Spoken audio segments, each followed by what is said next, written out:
Hi, welcome to Inner Abundant Mindset Podcast. We have a fabulous guest today that is going to share some great information and some tips on if you're heading off course or, oh my goodness, I just can't go into all the stuff we're going to talk about. So let me tell you a little bit about her. Her name's Emerald Peaceful GreenForest, and she's an international known speaker, a transformational artist, and a host of Men on Purpose podcast, hired by inspired executives and visionary change agents who want to become crystal clear in their vision, wholehearted, committed to their mission, and passively motivated to advance their big ideas. Well, welcome, Emerald. I am so glad that you're here. Thank you so much for having me, Jolene. It's my pleasure. Oh, I'm excited about today's interview. So how did you get started on this path that you're going down? Great question. So in my early career, I was in the real estate business. I was at the end of that career, I had two partners and we were building 51 single family houses, 56 apartments, and an office building. And I was the national chairperson of my trade association, and I was consulting with the U.S. Agency for International Development. And then I had a spiritual awakening. And when I had my spiritual awakening, everything that I was doing completely had to be done. I had to be done with that. And as a result of that spiritual awakening, I found a lot of hidden gifts that I didn't even know that I had. So my healer came online, my artist came online, my speaker came online, my author came online, all of these hidden aspects of myself, my performer came online. That I didn't know that I had. And it became clear that I needed to start serving people in a different way. And I started, first I had a art gallery and healing arts center for a couple of years. We're having a big thunderstorm here. I don't know if you just heard that. I did. Yeah. Yeah. So first I had an art gallery and healing arts center for a couple of years. And then I got the call to start speaking. And I was channeling for a while, and I began to speak publicly and virtually for a number of years, and began to serve mostly women for a while. For about 8 years, I was serving women around the world, helping them to feel great speaking and powerful asking for money. And then 2 years ago, I had another spiritual, I'm going to call it rite of passage, a big spiritual shift. And as a result of that, that created another name change. So I was Amethyst Wildfire for 13 years after the first spiritual. Oh, I remember that. I followed you for years. Yeah. Interesting. And then 2 years ago, I had another spiritual shift and received a new name and became Emerald. And as a result of that disintegrated my old business and my new business. It became clear that I was now, being called to serve a different level of people and mostly to start serving men, although I do have a few women that I serve as well. So before it was mostly women with a few very wise men. Now it's mostly men with a few very wise women that I'm serving. Interesting. Yeah. So what caused these spiritual awakenings? I mean, we've gone through challenges and things like that, but how did you realize that it was a spiritual awakening? So I'm going to tell you in two parts. The first spiritual awakening happened for me back in 2002. I had started a yoga practice because I had injured my knee skiing. And after physical therapy, I said to my physical therapist, could I do that yoga thing? And he was like, yeah, you can do that. As long as it, if something hurts, just pull back, don't do it.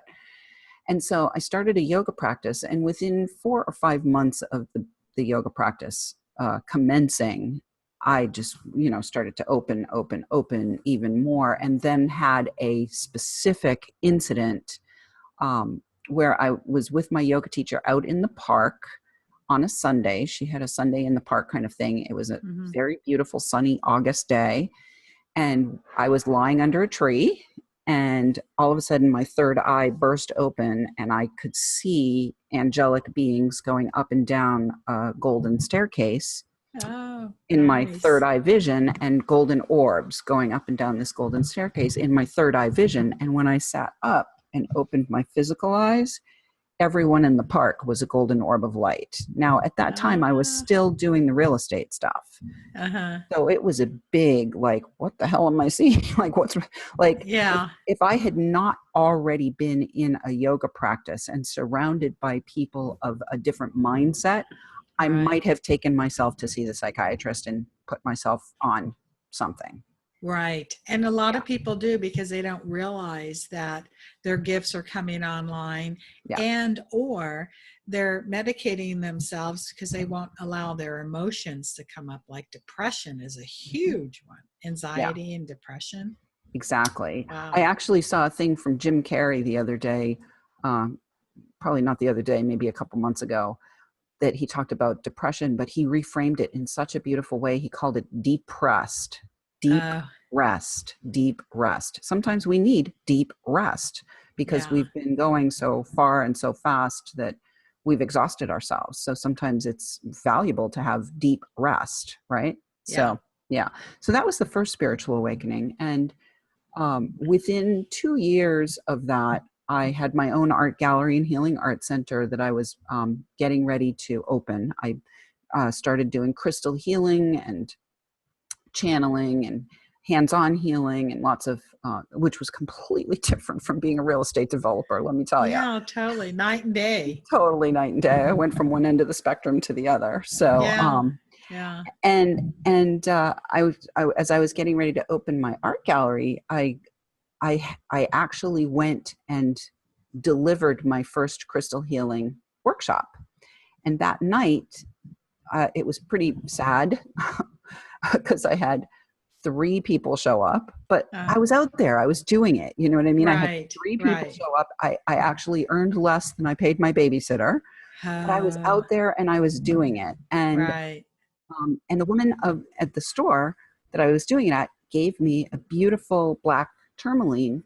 Oh, And I sat down in meditation the next morning. And during that meditation, Master Jesus came in and laid his hands on my head. And behind him was Master Germain and Archangel Michael. And Master yeah. Jesus laid his hands on my head and he said, "You are amethyst." And actually, 2 years prior to that, I had been on a massage table right after I made the decision to leave real estate. Uh-huh. And I was asking in my mind while I was getting massaged, I said, "Oh my God, this woman was made to do this," the massage therapist. She was made Right. to do this. Who am I? What was I made to do? And I was Oh, grappling with this idea of becoming a healer because I was a real estate developer. right, And right. what came through was, "You are a wildfire." And I was able to like really own the idea of healer as wildfire, where you come in, you burn out all of that which no longer serves, and you just keep going. Like a wildfire doesn't care about the results. They just do, Right, or, it just does what right. it's there to do. So when Master Jesus came in 2 years later and said, "You are amethyst," I immediately knew that that was the A in a wildfire. You are a wildfire. Oh, So that was the interesting. first spiritual shift. Huh. And so I was Amethyst Wildfire for 13 years. And 2016, by April 2016, I was at about 7 years into my business, my online business. And I was also about 7 years into my son being caught up in a incredibly challenging addiction Mm. period. And to the extent where he was suicidal multiple times, he Oh, was overdosing multiple times.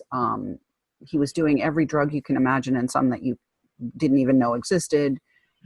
And he ended up on April 30th, 2016.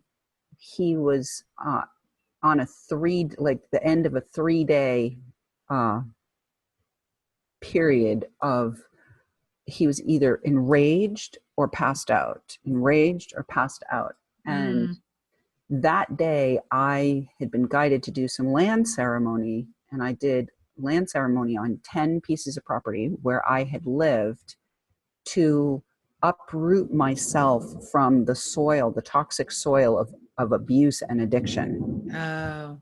And when I came home that night, we got more thunder. That's a loud thunder. Loud thunder. When I came home that night, he was, I found him passed out on the floor, and I saw that he was ordering heroin and fentanyl online using Bitcoin. And I heard a loud noise about 2 hours later, and I went down to see if he was okay. And he was like, just leave me alone, just leave me alone. And I said to him, I can't leave you alone. Yeah. Because you're ordering heroin and fentanyl online. Yeah, I can't leave you alone. And that was putting the match right on the gasoline. And he went wild. Crazy, he just went completely crazy, and got on top of me and threw a bottle at my head and told me he was going to cut me up in little pieces and throw me in the river. And I surrendered that night. And Master Jesus was with me. I surrendered that night because there was nothing I could do, nothing I could say. Yeah. And my prayer was, in fact, if I did anything or said anything, it was going to be, just making it worse than it already was. And so I just completely surrendered. And I had a prayer, like, if tonight is my last night, just I would like it not to hurt very much. And about, I don't know, probably 40 minutes into this experience, he went upstairs, and I heard really loudly, "Go now." And I got out through the basement bulkhead that he had earlier put a big pot on to keep me in the basement. And ended up in the forest and got taken, called the police, and Officer Friend came and got me. So Officer Friend, I was like, really? It doesn't get much better than that, right? I thought you knew him, but that was his name. His name was Officer Friend. Oh, isn't that funny? Are you kidding me? Yeah. And then 3 days later, bubbling up from inside, like the first time it was Master Jesus put his hands on my head. The second time it bubbled up from inside, "You are Emerald now." And I was like, I wasn't expecting a name change. Yeah. I wasn't expecting that, but here it is. And having gone through that process before, I immediately went through the process again and changed my name legally. And so that's how I became Emerald Peaceful GreenForest. So 2 spiritual rites of passage. I'm going to pause. Yeah, so that was those are the 2 spiritual awakening stories, or maybe you can call them rites of passage. So, yeah. Wow, that's amazing. That is totally amazing. And you were guided and protected the whole time. And it's funny that the police was officer friendly. That's like divine intervention right there. Oh, totally. My goodness. Yeah. So from that, you became this creative, like, new age leader. Is that how this came about? I'm not going to call it creative new age. I'm going to call it creative age. So, Okay. So from that, my old business that was built around amethyst wildfire naturally dissolved. Right. And so, I then threw it in the fire. A year later, I threw my business in the fire, and I opened up to my what's next. And it became clear that my what's next was to really begin to vocalize and serve creative age leaders. So to me, the creative age, we are at the dawn of the creative age. So we had, we had the Stone Age, and we had the Iron Age or the Bronze Age, and we had the agrarian age, and we had the industrial age, and we had the information age. We're at the beginning of what I call the creative age, where we literally are creating our reality. So so I'm here to serve and support those who are leading the birthing of the creative age. Now, for people that don't know what a creative age is, my understanding, and you can tell me if this is your idea or not, or if it's on the same flow, is that we can create what we want by our thoughts, our intentions, our emotions. And a lot of people are just going through their daily life thinking, oh, this is how I'm living. This is what I'm supposed to be doing. But they're not listening to their guidance. They're not following their intuition. So is this the same?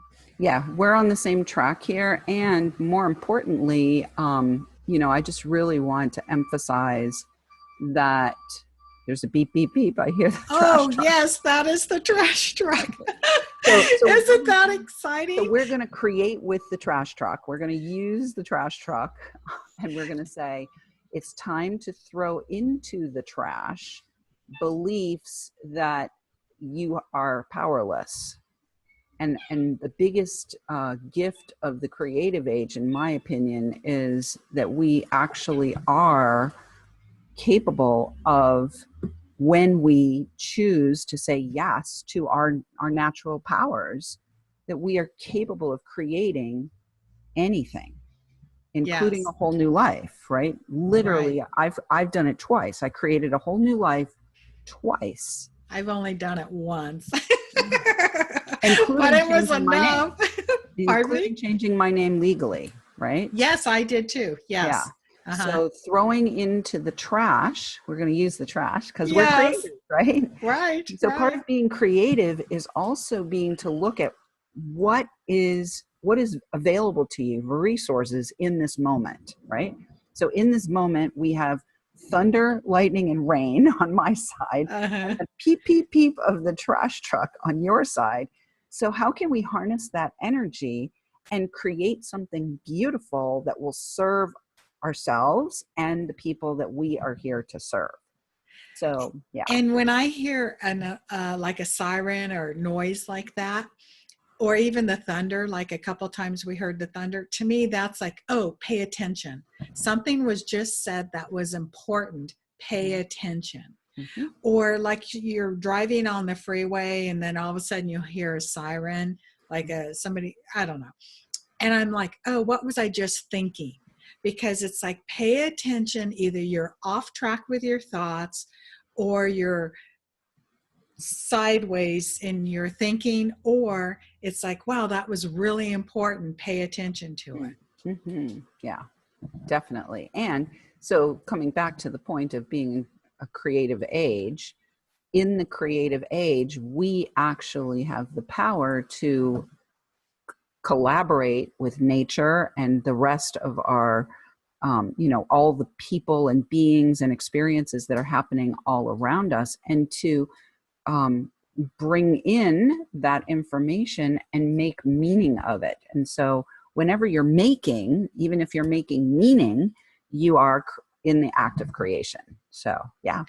But how do you tell if we get off course? Because, if we follow the breadcrumbs, Mm-hmm. you get one step and then you have to do it, and then you get the next step. But then we get sidetracked. How do we know if we're on course or off course? So there's 3 key indicators that as a creative age leader, you're going off course. Oh, good. Can you please tell us? Yeah. So the first key indicator is when you resist letting go. Now, I want you to notice I was really hearing the rain. So Yeah. maybe we need to repeat that, please. Okay. So the first key indicator is when you resist letting go. And it's interesting, we're hearing the rain, and actually that's the clouds are letting go of their water, right? So we'll create meaning there, right? So when you resist letting go, what that looks like is kind of what happened for me when I shifted from Amethyst Wildfire to Emerald Peaceful Green Forest. I thought I could still hold on to my business and make it work. And it took me a whole year to come to the realization and the understanding that that business had been created to hold the energy of a wildfire. And as a green forest, as Emerald Peaceful Green Forest, it really wasn't resonant with the new vibration that I was here to embody. So it took me a whole year. And finally, in February of 2017, I kind of set an intention for myself. And I said, I'm going to know by my birthday whether or not this business is still viable. And by my birthday in February, I had generated $7. That was the sign. That was the sign that I needed to let go. This from a business that had, generated almost $2 million from home in my pajamas, being a single mom, right? Had gone down to literally $7. Wow. So if you're not letting go, that means you're off course. Okay. And when you're attached and you're stuck and you're holding on, it becomes more and more and more painful. And that's usually a sign that you're not aligned. And the second sign that you're not aligned is that you are, you're not exercising your no muscle. So your no muscle for me is got two words, K-N-O-W and N-O. Okay. So your no muscle is that part of you that just knows this is a thing I am meant to do. Right. And so for me, when my no muscle is really, in good shape, I'm having experience after experience where I just want to grab my boobies. I'm like, yeah, we're going in the right direction here. Right. And I get the tingles all over and I feel alive. Right. But the world is always giving us opportunities and we have the power to decide yes or no, right? So if you're not feeling that immense delight, then you've got to exercise your no muscle, the N-O muscle, and say no to some of the opportunities that you're given that are really they're not going to bring you the most joy. You have to say no to those. Even if it seems like logically, oh, that might make sense. If you're not feeling it from head to toe, then as no matter how logical it is, it's a no. And so the third way that we are off course is when we fail to grow. I'll go back to the $7, month in February, $7. That was a sign. And that's failure to thrive in my business at that point. I wasn't growing. Yeah. Right. So now that we know how we're off course, how do we align and kind of stay on course, like align to a compass? Like Tim Kelly, align north. Is it Tim? He says. No, I think it's actually Martha Beck that's the true north person. But Tim Kelly does talk about any of the great teachers are going to talk about alignment. Yeah. Right. Yeah. So there's 5 simple steps to align your compass. And this is what creative age leaders, a lot of them do with me when I work with them. So the first, and we're going to use the acronym ALIGN, A-L-I-G-N. Okay. So the first A is ask questions. So if you are feeling like if you have any one of these 3 key indicators that you're going off course, start asking questions instead of thinking you have all the answers. Right? We don't have all the answers. And as we evolve and grow, part of the work is being willing to ask questions both of the scene, like I could ask you a question, Jolene, and say, hey, Jolene, how could I do better at X, Y, Z? Or, do you have any guidance for me or advice for me, right? So you can ask questions from the scene, but also we need to ask questions from the unseen, right? Right. So when I had my art gallery and healing art center, at one point, about 2 years into it, I kept trying new things and doing new things and thinking, this is going to eventually work and pouring tons of money into it. And then I had the vision that it was going to be a 7-year, 8-year journey through my son's graduation from high school. And then all of a sudden it became clear when I had the art gallery that it was time for me to leave there. And that was probably my first big letting go experience after my spiritual awakening. And I was mad. I was so mad at my guides. I was like, why did I have to go through this whole process and spend all this money and now it's not working? And I was going up and down the stairs to pull some of the artists. I had stored some of their materials in my basement because I didn't have room for all of it in the gallery and in the store. And I would, shift things out periodically. So I had made the decision to close, but I was mad. I was so mad. And so I was going down the stairs and I got a vision of the whole place burning to the ground. And I was like, oh, okay, I'll Oh. go the easy way. I'll go the easy way. Let me go the easy way. And did it burn? Did it No, catch on fire? no, because because I was mad about having to let go, and I didn't understand why I needed to let go. And I was, fuming at my guides. I was like, why am I having to close this when I thought it was going to be this other way? So I was asking questions. I mean, I was asking from a mad place, but I was asking questions at least, right? Yeah. And they showed me this vision, like, okay, you can go the easy way, or, the place can be burnt down. Which would you prefer? Because you're going either way, right? You're going either way. So ask questions and don't think you have all the answers. The second letter is let love lead. Number L, letter L, is let love lead. So are you loving what you're doing, or does it feel like a drag?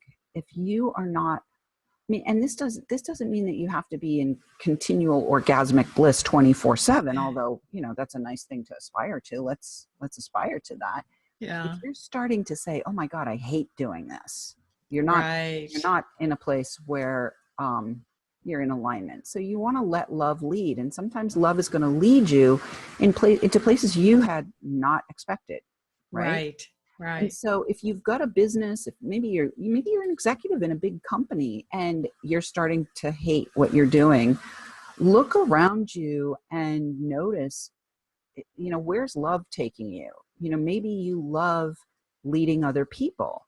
Maybe you love the environment. Maybe you love art, or maybe you love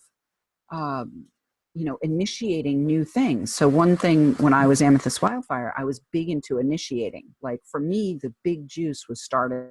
And the nurturing was not so much, right? So maybe you're somebody who has been who's put yourself into a box, thinking that because you started something, you have to bring it all the way to its finish. Well, sometimes that's not the case. Sometimes you're the starter. And if you keep yourself into this place where you're asking yourself to continue nurturing something, but that's not your essence, then you're going to start to hate it eventually. So you want to let love lead. What is it that you love to do? Go back to asking questions. Then the I is inspired action only. We live in a culture that says work, work, work, be busy, work hard, be busy, be busy, be busy. Don't be seduced by the culture of busy. Don't take action if it's not inspired. If it's action just for action's sake, all you're doing really is wasting energy. But if you're inspired and you're taking action from a space of inspiration, now you have literally got the universe on your side and flowing through you to bring you, like a wave comes through you to bring you with ease to that next place. Now, that doesn't mean that you're not going to put in some effort. That doesn't mean that, you just lie down and do nothing. What it means is that you're mindful that you're not doing mindless action, but that you're taking action at the appropriate time from an inspired place. The G is get grounded to grow. That's a good one. So what happens sometimes for people who can get from A to G, right? They're already asking questions. They're letting love lead. They're taking inspired action. Sometimes they get caught in that, which is a lie. A-L-I. That's a lie. If you don't have the grounding, right? Okay. So you've got to get grounded, because working with earth and working with other people, especially if you're a huge visionary and you are here to serve a planetary change initiative, you absolutely want to have Earth herself be one of your partners, right? And so you've got to get grounded in order to grow. Otherwise, it's just like shots of lightning and no real growth. There's germination, but no real growth if the seed doesn't root in the soil.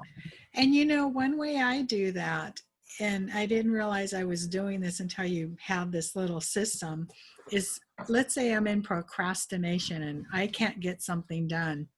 I will sit down and I'll meditate and I'll say, what is blocking me? Why am I not doing this? And then some emotion typically comes up.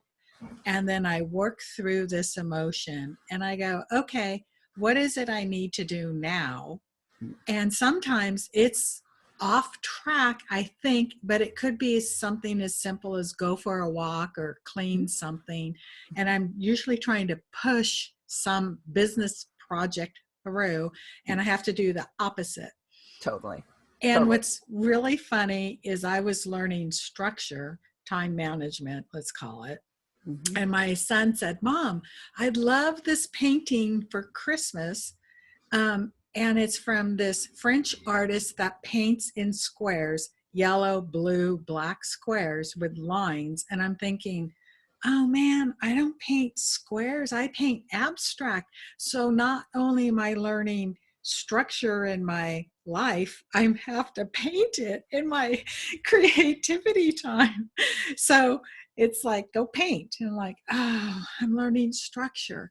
So I really like how you have to get grounded in your ALIG. I mean, that's really important. And then what's the N? Well, you actually are premonition. You have had a premonition and you're a prognosticator and you can see ahead. So let me just reflect that to you, Jolene, because the N is, what's the next step? The N is the next visible step to ignite or maintain your momentum. And, what that can look like is not doing. Sometimes the next step is not doing. Right. Sometimes the next step is walk away from that. Sometimes the next step is go run in the rain naked. Sometimes the next step is paint freely, not in boxes, Yeah. And the next step that you take may not look like a linear step. Right. But we're working in the creative age. And when we're in the creative age, it's not the industrial age. The industrial age was, we're going to do step 1, and then we're going to do step 2, and then we're going to do step 3, and then we're going to do step 4, and it's going to come, some product is going to come out on the other side. In the creative age, we're going to do step 1, and then we're going to go run in the rain naked. We're going to do step 4, and then we're going to come back to step 2. We're going to ask Jolene for help, or ask somebody else for help. And it becomes like, in retrospect, you can see the beautiful pattern that has emerged, but the creative process is non-linear. It's organic. Oh, I love that. Yeah. Because if we're trying to go on a structure and it's not working, we're putting too much pressure on ourselves. And there's so much pressure in the world right now.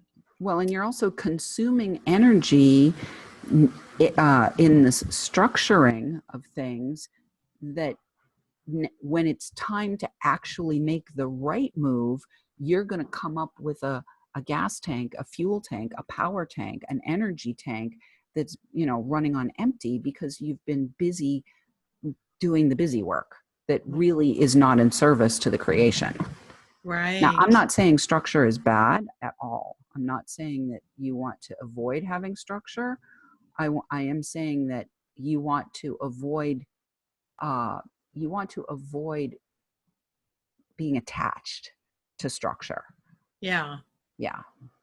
Well, I put myself on a 30-day productivity so I could see if I could get something done quicker and sooner.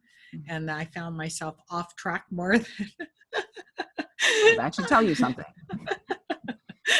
I'm like, oh my gosh, I'm learning something. I'm just not sure what it is. Well, yeah. And I think, Jolene, for you, just using that as an example, is I put myself on a 30-day productivity, right? Well, maybe it would serve you to ask, why did I do that? Why did I put myself on? It's kind of like I put myself on a diet pill, or I put myself on an exercise plan, or it's not, I was inspired to join, or I was so excited right now I'm doing a thing to change my handwriting, and it's like a 40-day thing. Okay. But I am enjoying it, Uh-huh. right? And I have to decide today, okay, I've done the first 40 days. Like, to do this whole book is going to take, I don't know, a year and a half, 2 years or whatever. If I did it consecutively, I have to decide today, do I want to do the next 40 days, or do I want to allow myself to go in a different direction? So I'm going to ask, right? I Uh-huh. didn't do it this morning. I prepared for it, but I didn't do it because I'm going to be wise enough to ask myself, is this in service? Yeah. Yeah. Is it something you need to do? Is this really in service? Well, I love these 5 steps because you can take that information and just sit down and ask yourself a question, see if you're inspired or love it, Yeah. and then inspiration, and then ground and center, and then ask yourself, what's the next step? Yeah. I mean, that's a great formula. And I could pitch the 30-day. Exactly. So if you asked the right question for yourself right now, Jolene, like who do you need to ask? What do you need to ask? Like, sometimes those are the questions you ask. Like, who do I need to ask the right question? If I was going to ask the right question that's going to take me to my next most joyous expression of creation, right? Who's the right person to ask? Interesting. And let yourself sit with that question. And then maybe, what's the right question to what's the right question to ask? Am I asking the wrong questions? You could ask that question. Am I asking the wrong questions? Yeah. What's the right question to ask? Or what's the most auspicious question to ask? You know, I love that. What's the most beneficial or most auspicious question to ask? And I like to use intention. So I have a word of the year every year. This year, my word is well-being. Oh, nice. So I'm always coming back to asking the question, is this in service? Am I acting in alignment with my intention? Uh-huh. Right? Yeah. So if my intention is well-being and I'm doing something that exhausts me or makes me feel like crap at the end of the day, or I'm eating something that makes me feel like garbage, or I'm talking to people that are not really a right fit, you know, am I in alignment with my own intention for well-being, right? So I love working with intention, but I like to work with intention from a very high and simple level. Like, the year I divorced my first husband was when I really found out about intention. And it became my intention to focus on being peaceful. And then it was easy for me to hold that level of intention. All I had to do was ask myself, is this action, thought, emotion, relationship, decision, business model, speaking gig, whatever, is this taking me closer to peace or further away? And I love that question. Then you know the answer. Yeah. Yeah. That's a great question. Is it taking me closer or further away? Yeah, that is so true. Well, I have loved this conversation. I wish we could go on longer and learn more, but I know our time is running short. So if a listener would love to get a hold of you, could you tell us your website, and do you have a free gift? Yeah, I do. You can go find me at emeraldgreenforest.com, and my gift is at emeraldgreenforest.com/gift, GIFT. And there you're going to find the instant clarity exercise, because one thing I carried forward from the amethyst wildfire life into the emerald peaceful green forest life is clarity is divinity. So when you're in the clouds of confusion, you can use this 8-minute audio to help you get instant clarity. And it's a lovely little meditation. You can have that without any opt-in at all. And if you do decide you want to opt in, the option to do that is there. But ask yourself, is this taking me closer to my intended desire or further away? Oh, nice. Well, I love it. Well, thank you so much for being on today. I love this episode. It's great. Thank you so much for having me, Jolene. And I hope this has been in service to your listeners and to your business and to my business and to the good of all concerned. Yes, Yeah. I agree. Well, thank you. Thank you. Bye. Bye.